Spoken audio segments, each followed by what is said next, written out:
ख्यालों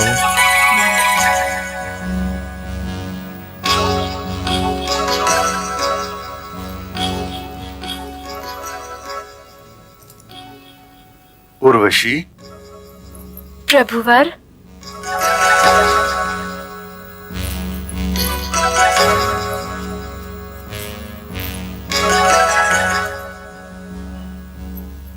कोई समस्या उर्वशी? मन भटक रहा है प्रभुवर। अप्सराओं का मन भटकना तो इंद्रलोक के लिए शुभ समाचार नहीं है। तुम तो मन को भटकाने के लिए हो उर्वशी। अपने मन की भटकन का कोई उपाय करो उर्वशी। उपचार सोचो। क्या उपचार सोचूं प्रभु? मन का कहा मान कर देखो। पता चलिए।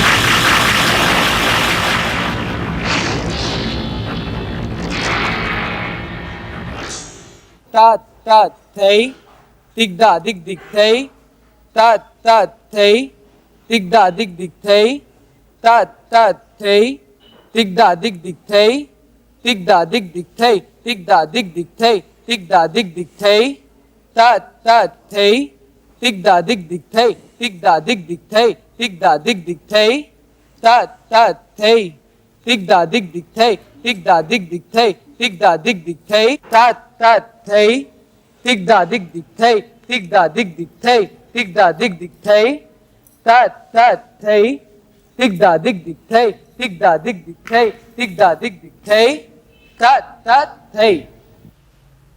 तुम तो प्रवीण हो गए। चित्रसेन को भी निचोड़ लिया तुमने। नहीं नहीं देवी, कोई शिष्य अपने गुरु को निचोड़ नहीं सकता। वो तो केवल इतना करता है, झोली पसारे अपने गुरु के आगे खड़ा रहता है। देने वाला तो गुरु है, परंतु यदि आप मेरे इस नृत्य से प्रसन्न हुई तो इसका अर्थ यह हुआ कि मेरे कारण मेरे गुरु को लज्जित नहीं होना पड़ेगा।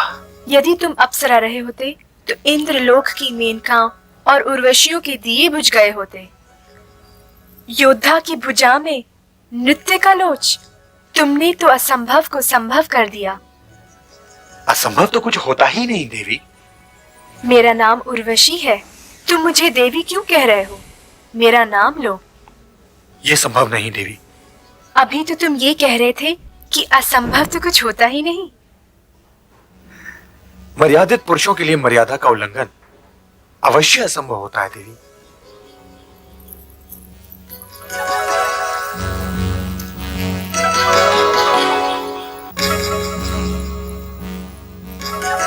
कभी मन भटका है तुम्हारा? मन तो भटकने के लिए ही होता है। हम इंद्रलोक वालों को इसका अनुभव नहीं। मन की भटकन का उपचार क्या है कुंती पुत्र अर्जुन? भटकने का तो अर्थ यह है कि मन की दशा ठीक नहीं, दशा को ठीक करना ही उसका उपचार है। यदि मन कुछ पाने के लिए व्याकुल हो तो इसे मन का भटकना नहीं कहते। यदि मन कुछ पाना चाहता है तब तो एक लक्ष्य की नियुक्ति हो गई, और लक्ष्य तक पहुंचना ही जीवन का मूल्य है। वही तो जीवन को एक नई दिशा, एक अर्थ देता है। अर्थात अपने लक्ष्य को पाने का प्रयत्न करना चाहिए ना? अवश्य।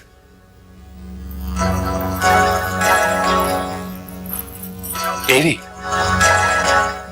तुम मेरा लक्ष्य हो अर्जुन, और मैं तुम्हें पाने का प्रयत्न कर रही हूँ।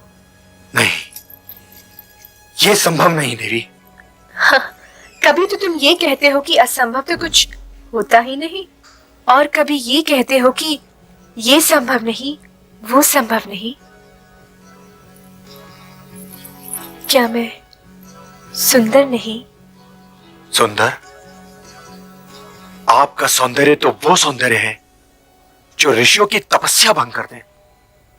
तो फिर ये तुम्हें क्यों नहीं आकर्षित करता?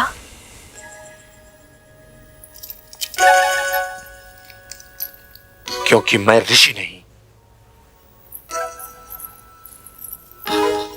वाद विवाद में समय नष्ट ना कर अर्जुन, मेरी बाहों में समा जा। माता की बाहों में समाना तो एक पुत्र के लिए सौभाग्य का अवसर है। माता? तुमने मुझे माता कहा? माता को यदि माता ना कहूं तो और क्या कहूं? याद कीजिए, मेरे पूर्वज महाराज पुरुरवा आपके सौंदर्य पर मोहित हुए थे और आप भी उनकी पत्नी बनकर उनके साथ रही थी। इसलिए मैं तो आप में केवल माता कुंती और माता माद्री का ही रूप देख सकता हूं। अप्सराएं ना किसी की पत्नी होती है और ना किसी की माता। यही श्राप वे देंगी। केवल सौंदर्य की प्रतिमाएं होती हैं। इस सौंदर्य की प्रतिमा को स्वीकार कर। माता के रूप में तो स्वीकार कर लिया देवी। माता और पुत्र के बीच में तो और कोई संबंध हो ही नहीं सकता। मैं क्षमा चाहता हूं। मैं आपके लिए केवल एक पुत्र हो सकता हूं, पुरुष नहीं। पुत्र सदैव, पुरुष कभी नहीं देवी, कभी नहीं। तो फिर मैं तुम्हें शाप देती हूँ कि तुम सदैव पुत्र ही बने रहो, पुरुष कभी नहीं। आज से एक नपुंसक का जीवन व्यतीत करो।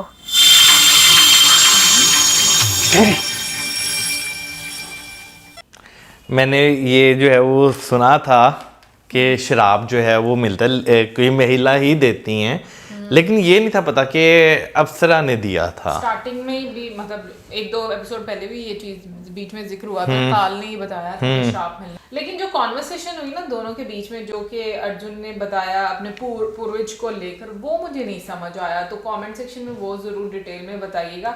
बाकी ज्यादातर अभी देखे थे जो नृत्य कला जो बताई गई है, मुझे अब उसका अर्थ यही नजर आता है क्योंकि वो श्राप दे चुकी हुई है तो, और अज्ञातवास में मतलब क्योंकि जाहिर सी बात है जो दुर्योधन है वो ढूंढने की बहुत ज्यादा कोशिश करेगा और यही होगी कोशिश मामा की भी और दुर्योधन की भी कि किसी तरह पहचाने जाएं और फिर आगे से 12 साल का वनवास जो है वो स्टार्ट हो। तो उस समय मुझे लगता है कि उनको अपना जो रूप धारण करने की ना, क्योंकि कल जो हमने एपिसोड देखा था उसमें तो भीम ने कहते 5 साल जो है वो हो चुके हैं, यानी कि पीछे जो है थोड़ा अरसा 7 साल बाकी रह गए, उसके